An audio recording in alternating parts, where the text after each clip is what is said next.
In this video, I am busting common backpacking myths. When I first started backpacking, I think there were some conceptions that I had about backpacking and backpackers in general that turned out to be really, really wrong. So I wanted to talk about some of those myths, talk about why I think people think that, and then give you all the real scoop. Busting moves, busting myths, taking names, talking about backpacking. This just feels like busting to me. Like if I say busting, what do you guys think of?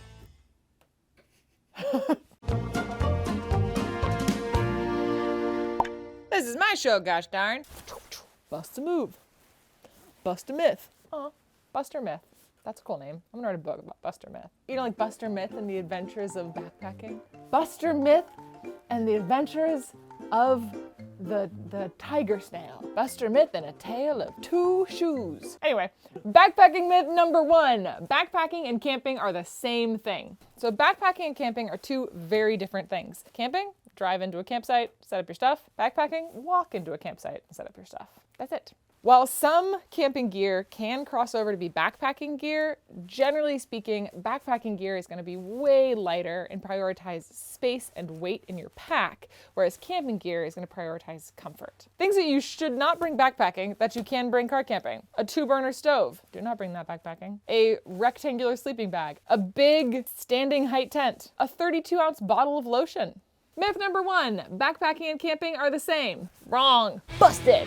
Myth number two, backpacking requires survival skills. Not true. I have been backpacking for over a decade, and I do not have a lot of the survival skills that you would see on shows like Alone, or Naked and Afraid, or even if you're watching like bushcrafting channels here on YouTube. I'm in the interior of the vast Pennsylvania wilderness. I've brought with me only the bare essentials. Survivalism outside, bushcrafting outside, those things are completely different than backpacking. Now, before you come for me in the comments saying that like everybody should know some survival stuff, I'm not saying that that's not true, but I do feel like a lot of our sort of like mainstream media about backpacking, Bear Grylls, I'm looking at you. I think it was quite an old camel. Makes it seem like every backpacker is required to know bushcrafting skills. That's not true. One really awesome thing that we have as backpackers is access to a lot of really great gear, technology, and different resources that can make us as comfortable as possible, no matter how far we choose to go out on a trail before camping. While I would say it's important to have a knowledge of first aid and of how to use your gear and what your like emergency plan is when you're going backpacking, you don't have to know how to go hunting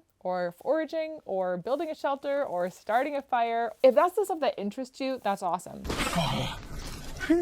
But you're not required to know that in order to go backpacking. I think it can be really easy to get sucked into this idea that when you're out in the woods, you're like person versus wild, fending for yourself. We are doing this sport because we have a system that has been set up to allow us to do it. This was like a really funny thing about living in New York. I would like tell people I was really into hiking and they'd be like, oh, have you considered being on Naked and Afraid? I'd be like, absolutely not. That's like me saying that like I ride a scooter and someone asking me if I've ever thought of doing the Tour de France. No.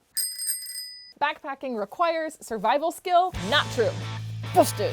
Myth number three, you can camp anywhere. Here in the US, we have certain restrictions around where you can and where you can't camp. And this also applies to backpacking. I can cover the broad strokes, but there are really unique restrictions and regulations in different states, parks, national forests, or national park areas. But what I will say is that just because you can hike somewhere doesn't mean that you can backpack there. And many parts of the country will actually restrict where you can backpack to specific designated sites. Part of this is just to limit the amount of impact that we have on certain trails. If you were to like be able to just hike wherever and camp wherever, what would likely end up happening is you'd have a bunch of people hiking along a trail and then stepping off the trail to set up their tent. And as that happens over and over and over again, the trail and the impact on that environment just widens way out. So by centering everybody in one specific location or restricting backpacking entirely, we're able to create less of an impact on the environment. I would recommend looking at specific hikes and then go on to either national park websites, state park websites, or your local trail sites such as All Trails or Washington Trails Association. And there should be some information listed there around what types of restrictions, if any, there are around backpacking.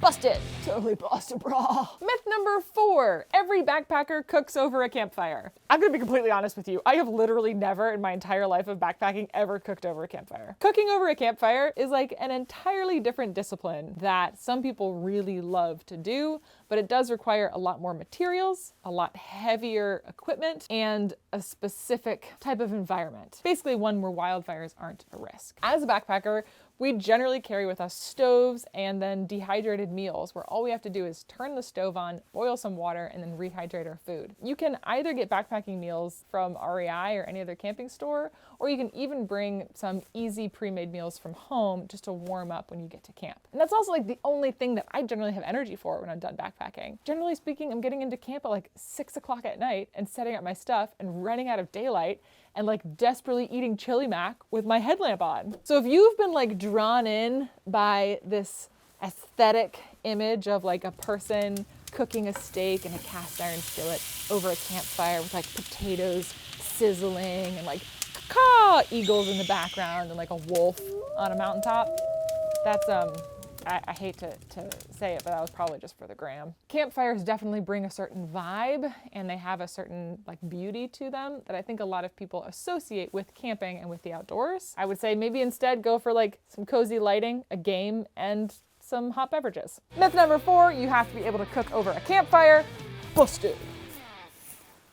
Myth number 5, backpacking food is disgusting. Backpacking food has come a long way, even in the past several years. So if you ever ate instant meals or MREs or food rations or anything like that, you might have a very good reason to think of backpacking food as disgusting. But the reality is that there are a lot of amazing companies out there that have created these really delicious and innovative backpacking meals that are high in calories, really flavorful, that cater to what our bodies need after like exercising for a full day. And they come in a variety of different flavors and types that are hopefully going to appeal to people of all sorts of different appetites. If you have a favorite backpacking meal, write it in the comments below. Let's get some like tips going on best backpacking meals out there, because I would love to learn about some more of them, and I know that some of you also are looking for recommendations. If you've tried a bunch of backpacking meals and not liked them, or if you're turned off by the cost of backpacking meals, there are a lot of just grocery store options that are pretty easy to supplement and use as backpacking food. So if you're someone who's like, I really like macaroni and cheese, just like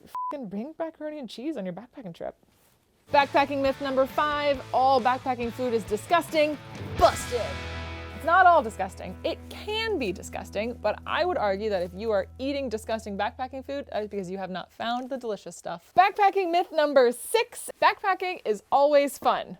Wrong. Backpacking is not always fun. Backpacking is an active thing that requires like active participation in an activity in an environment where like you cannot predict what is going to happen a lot of the time. So like inherently there are some things that just suck. Going uphill generally sucks. Waiting for your food to rehydrate, that sucks. Sleeping with your head downhill, peeing on your shoes, not fun, but it does happen like every single time. But like the totality of the experience makes it worthwhile, even though there are individual pieces of it that are not fun. We actually have a name for this type of fun in the outdoor community. Type 2 fun is anything that is not fun when you're doing the thing, but when you look back on it afterwards, you think of it as fun. You could also just call this delusional. There is a lot of content out there that makes it seem like it's nothing but I went to the woods to find happiness, good vibes only, the mountains are calling and I must go. That's just not how it is all the time. And if you go backpacking a lot and you've never had fun, maybe you don't like backpacking. There's a lot of like activities that I don't like. Name an activity. Ping pong. Love ping pong. That doesn't work. Name something else. Running. Dude, there are people who like running. Myth number 6, backpacking is always fun. Busted.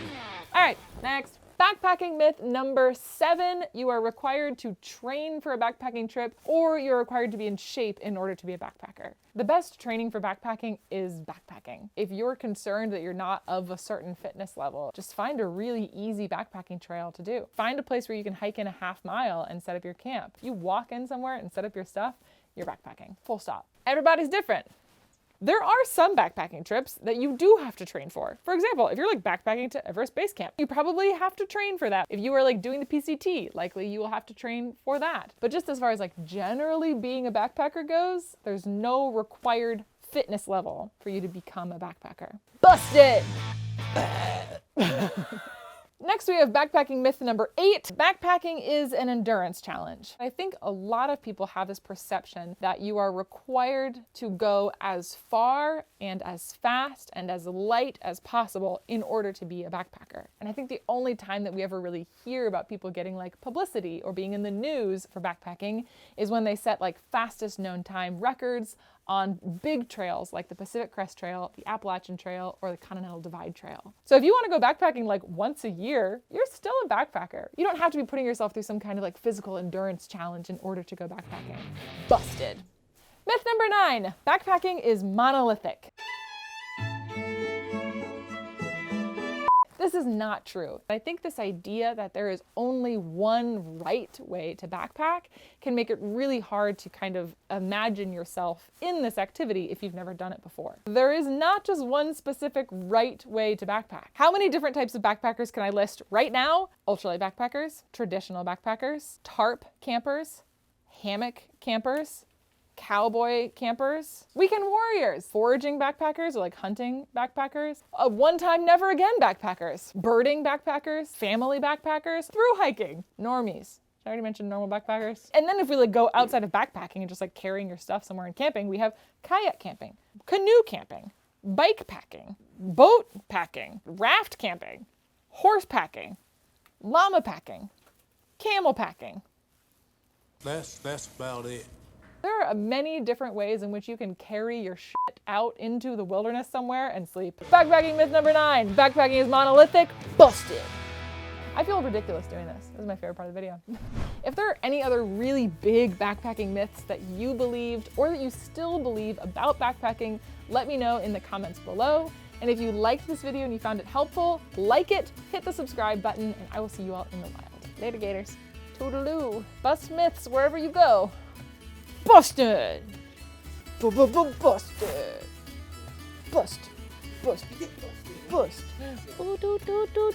Busted.